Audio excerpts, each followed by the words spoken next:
el gran descubrimiento del Dr. Hammer, donde se basa toda su medicina, el DHS, Deer-Hammer Syndrome. Dr. Hammer va a ser revolucionario desde el concepto mismo de lo que desarrolló, porque cuando su hijo va a tener ese accidente y luego él va a desarrollar un cáncer de tercera etapa testicular, se va a dar cuenta que hay una relación entre la muerte de su hijo y lo que pasó a nivel biológico.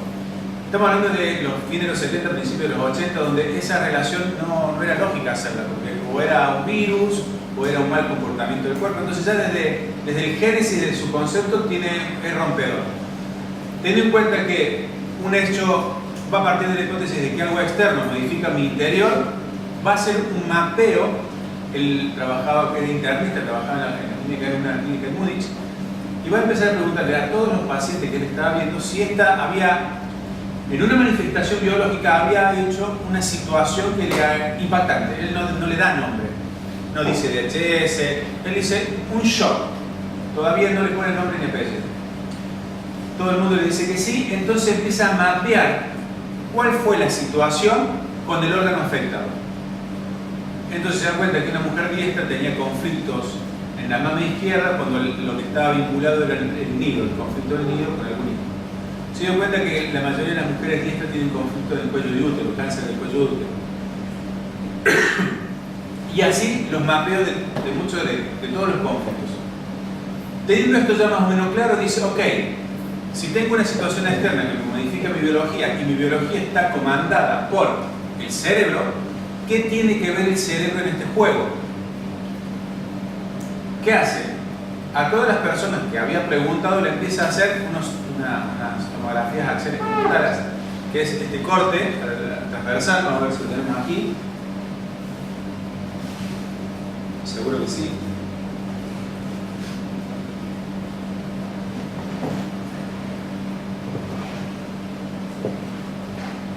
Seguro que no. Seguro que sí. Ahí está. Aquí. Tenemos muchos porque de acuerdo del lugar donde haga la tomografía voy a decir el órgano que voy a tomar, ¿no? Pero no importa. El tema es el corte y sin contraste. Esto va a ser determinante porque empieza a ver lo que vimos al principio, que eran unos focos de Hammer, en las zonas, en los tejidos que correlacionaban con el órgano.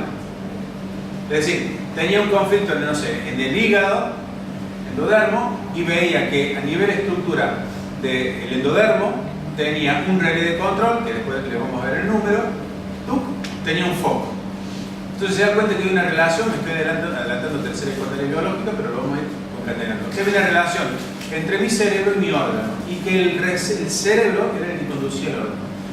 De hecho dice Hammer algo que yo personalmente no estoy de acuerdo, pero realmente no es importante si yo estoy o no estoy de acuerdo. Lo que él decía es que el cerebro generaba un constructo psicológico o psiquiátrico, ¿no? Psíquico, ¿okay?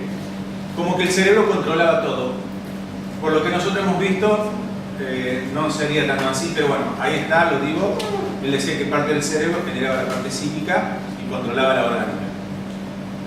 Entonces, ¿qué descubre él? Que cuando hay una situación impactante,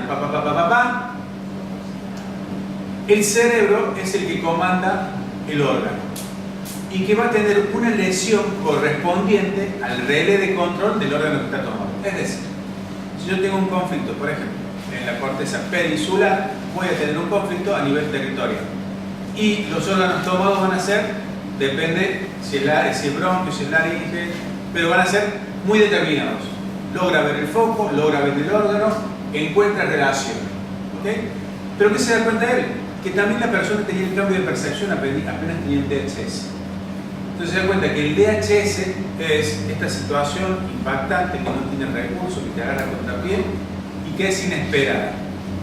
Y que la activación van a ser en estas tres etapas: a nivel orgánico, con un cambio funcional o tisular, depende de la necesidad, una lesión del cerebro, y a nivel psíquico va a haber un cambio de la percepción de la persona. Se da cuenta que una persona, que él mismo, que cuando tuvo este tema con su hijo, dormía poco, comía poco, estaba muy pero muy alerta, Su mundo estaba rodeado de su conflicto, solamente veía el tema de su conflicto, se sentía muy mal. Entonces se da cuenta que el programa no activa solamente el cuerpo, no encuentra un cambio solamente en el cuerpo, sino en la forma de percibir el mundo de la persona. Y esto es lo que hablamos un poquito ayer. Entonces, cuando un programa se activa, cambia el órgano, lesiona el cerebro, pero la construcción psíquica se altera, empieza a andar a sobre ritmo. Y ahí encontramos lo que nosotros decimos conflicto psicológico. Es lógico, porque está buscando la solución al conflicto. Todo el cuerpo lo que va a hacer es limitar las posibilidades a buscar el conflicto. Entonces no es necesario comer tanto, no es necesario dormir tanto, no es necesario preocuparse en aspectos que no tengan que ver con su conflicto. Ahora, entendemos lo que es un conflicto psicológico. Y entonces nosotros lo abordamos como que si ese es el problema, no esa es la solución. Claro, no, pero eso lo empezó a decir hace mucho tiempo, en 1981. Entonces, el conflicto psicológico es la búsqueda de la resolución de un conflicto biológico. Esto también tira por tierra muchas cosas. Por ejemplo, tomarnos a nosotros como constructos biológicos, psicológicos, espirituales y sociales. Porque en la psicología, me acuerdo, ¿de dónde lo toman? Desde la biología. Todo lo mismo, pero de distintas partes acordadas. No. El que genera todos los otros cambios va a ser el conflicto biológico. Porque de acuerdo a la alteración psíquica que tiene la persona, va a percibir el mundo de una forma y va a tener un conflicto psicológico y va a ver una cosa, otra cosa, otra cosa. ¿Se va a relacionar o no se va a relacionar? Es muy rompedor. Entonces, cuando Hammer ve esto, dice, ok, nosotros no podemos hablar de psicología, de psiquiatría ni de medicina. No podemos hablar de eso. No existen esos conceptos. Porque el organismo es todo uno. Entonces, tenemos que hablar de un conflicto a nivel biológico. A partir de ahí, tenemos todo lo demás. Es interesante lo que planteé porque, claro, ahora comprendemos por qué el conflicto psicológico sigue. Porque seguimos reiteradamente pensando que el conflicto es el psicológico. ¿Ok? Hasta ahí donde estamos, dejamos eso y podemos retomarlo. Entonces, cuando él se da cuenta que el cerebro tiene esta relación entre lo que sucedió fuera y lo que sucedió dentro, hace un mapeo de todo el cerebro, de cada una de las cortezas, diciendo cuál es el relé de control que determina el control de cada órgano. ¿Okay? Y no se queda ahí. Los estudia y dice, ok, tengo esto, pero ¿qué tiene que ver esto filogenéticamente? ¿Cuál fue ese primer individuo que generó esta adaptación que fue tan buena que hoy en día se ha transformado en un órgano mucho más especializado? Y va a la filogénesis. Y ahí empieza a hacer el estudio sobre la biología y en las plantas. Se da cuenta que tanto los animales como las plantas responden de la misma forma, con la misma lógica que respondemos nosotros. Por tanto, termina de cerrar ese concepto que teníamos de que somos parte de la evolución. Claro que somos parte de la evolución. Y ahora entendemos de qué forma compartimos los mismos programas biológicos. Entonces, dice, un conflicto va a ser siempre biológico, porque tiene que tener su correspondencia a un animal. Si un animal no tiene el conflicto que tengo yo, no es un conflicto. Entonces, en una universidad, cuando estaba validando sus leyes, un psicólogo le dice que esta persona está en varios abordajes y le dice, bueno, ¿qué conflicto tiene este animal? Esta persona dice, tiene un conflicto narcisista. Y el doctor Hammer dice, ¿y usted, doctor Hammer, qué piensa? Y el doctor Hammer le dice, ¿usted podría decir que mi perra Boxer tiene un conflicto psicológico? ¿Un conflicto narcisista? No puedo decir nada. ¿Qué introduzco acá? Que la construcción psicológica o emocional que yo tenga no va a generar el conflicto.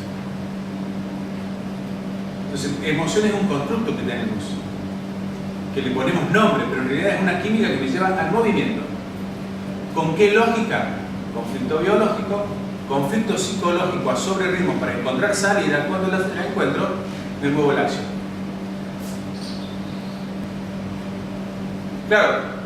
¿Por qué pensamos que es emociones? Porque cuando hay un DHS, el programa se activa simultáneo a 3 niveles. ¡Pumba! 9.1, pone un rayo en el dibujito y dice DHS. Claro. Bajo un propósito, no tienes circuitos. ¿Por qué? Porque es inesperado. Si el conflicto fuera emocional, el tipo tiene anticipación. Plano 2. Entonces, como no lo ve venir, es porque no tiene química. No lo puede ver. Eso es lo que hace que sea un DHS, que es inesperado. Hammer decía, el conflicto no tiene que ser fuerte. ¿Sí? El pelotazo más fuerte no es el que hace el gol. El pelotazo que hace el gol es el que viene inesperadamente. El que te agarra contra pie. De hecho, en el libro tiene una foto que el arquero va para allá y mira cómo la pelota va para allá. Se dan cuenta que ese condimento de inesperado es como una llave, porque todos tenemos shock, DHS, ¿no? Que se activan en estos tres niveles, pero más o menos lo vemos venir, ¿ok? Sé que si voy a salir afuera, pero este condimento de que viene inesperado, que esperas a que te llegue acá, es lo que es la clave. Esa es la primera clave, y la segunda clave, ya estamos ingresando en primera ley biológica, es el inconfesable. ¿Okay? Porque ya que tiene un DHS, por su modelo, por su diseño, va a tener una interpretación de lo que pierde por ese conflicto. Por ejemplo, si se te muere tu papá, yo voy a perder algo, independientemente de la emoción y el conflicto psicológico, yo voy a perder algo. O pierdo al que me va a proteger, al que me va a dar de comer, al que es mi referente, algo pierdo. Pero muchas veces esto que yo pienso está mal visto socialmente. Porque el diseño me dice que si muere mi papá tengo que morir de amor por él. No, yo realmente estoy llorando porque no me voy a poder pagar la facultad. Y eso para mí es un shock muy grande. Entonces, ese hecho de que lo que me tira la percepción de lo que estoy viviendo es el condimento que no me deja salir del conflicto. Porque lo vivo en soledad recurrentemente. Y no le puedo decir a la gente lo que me pasa. La gente sabe que se murió mi papá. Sabe que es una gran pérdida, pero no sabe cómo lo estoy viviendo. Ese es el video en soledad. Porque la gente piensa que es porque no lo contó a nadie. No es que no lo contó a nadie. No contó realmente qué hay atrás de esa muerte. Pierdo algo. Me pierdo aquel que me va a sostener. Eso es lo que tenemos en un shock biológico. Así que cualquier shock que tengamos, atrás de todo el constructo psicológico que yo pienso, hay el peligro de que yo mañana muera. ¿Okay? Entonces tenemos dos llaves, el inesperado y la llavecita de el inconfesable. Una buena herramienta es decir, y que no nos operen los valores, realmente que estoy perdiendo cuando me pasa algo. Entonces podemos escribir, por eso escribir nos va muy bien, y que no lo lea nadie, hacer grabaciones de mí mismo, diciendo todas las cosas que me salen. Por eso nosotros podemos entender que emocionalmente, cuando yo explico lo que me pasa, la emoción me... ¿Okay? Porque estoy tocando un riel, pero que yo toque un riel o que la persona llore no significa que ha resuelto el conflicto. Este es otro tema. Porque pensamos que cuando la persona hace así y lloró, ya está. Nada que ver. Hammer dice, usted puede tocar un riel, una situación, la persona puede hablar del tema y puede activar otros programas. Y acá yo lo conté el otro día en la charla, lo voy a contar acá para que se puedan aprender de esto. Fue un error mío que me ayudó mucho. Estaba trabajando con una señorita y yo le veía linealmente los conflictos. Ella me decía que tenía un problema de bronquios. Ella me decía bronquios. Y cuando empecé a indagar, sin todo el conocimiento que pude abordar después, empieza con un conflicto motor. Y se empieza a paralizar el cuerpo. Se empieza a hacer un nudo, la cara. ¿Y qué hacemos? Le estaba haciendo una emoción. Ahí activaste otro riel. No sabía que estaba otro riel, porque yo no hice un análisis de todos los elementos de esa persona. Porque yo solamente pensaba que los programas eran lineales. Tiene solamente esto, tiene solamente esto. No tenía la perspectiva que tengo ahora. Claro. Si yo hubiera hecho otro análisis, capaz que lo hubiera hecho de otra forma. Entonces, de ahí rápidamente me di cuenta de lo que estaba, no me di cuenta de lo que estaba pasando, pero definitivamente la saqué del proceso de hipnosis, corto, la persona se relaja, cuando la dejemos así. Cuando la veo de nuevo, pasa lo mismo, en menor escala. Pero quiere decir que el conflicto seguía activo todavía. Y estaba entrando y saliendo, yo no tenía la capacidad de ver eso. Y me tendría que haber planteado para qué le tendría que haber hecho resolver ese conflicto desde la solución de una emoción. Simplemente estoy tocando el riel, tocando el riel, tocando el riel, estoy metiendo el dedo en la herida, porque no estoy yendo al punto. Entonces, esto se lo cuento para que si alguien tiene que hablar con alguien o tiene que dar una recomendación, tenga en cuenta que lo que la persona te puede decir es una parte muy chica de lo que realmente está operando en ella, que de hecho es el sentido de este taller para que cuando veamos después constelaciones. Por eso estoy yendo un poquito rápido, tenganme paciencia, porque la idea es que abordemos otro tema. Pero es muy importante tener estos tips, ¿no? Y sobre todo las leyes. Bien, por tanto, conflicto se activa a 3 niveles y tenemos lo que después hablamos, conflicto psicológico, emocional, cuando logra hacer esto, de darse cuenta de este mapeo, saca primera ley biológica, segunda ley biológica. Primera y segunda ley biológica, Hammer sigue pensando que el conflicto que tenía el cuerpo era un cortocircuito, que había algo mal en su naturaleza que de pronto generaba el conflicto. Sabía del DHS, sabía primera ley biológica, sabía segunda ley biológica, pero muy dentro de él seguía teniendo ese dogma. De hecho, él escribe en su libro, dice, yo todavía seguía con los dogmas de la medicina, pensando que había malignos y benignos. Eso termina de deshacerse cuando descubro tercera y cuarta ley biológica, que obligatoriamente me llegaron a la quinta, y ya la vamos a ver. ¿Okay? Y la quinta dice, para resumir esta introducción, que todo lo que nosotros llamamos enfermedad no es más que un programa especial con un claro sentido biológico que tiene como finalidad que el individuo pueda sobrellevar una situación de estrés en el cual está en peligro su existencia o parte de su plan. ¿Okay? Introducción muy general, vamos a ir a particular.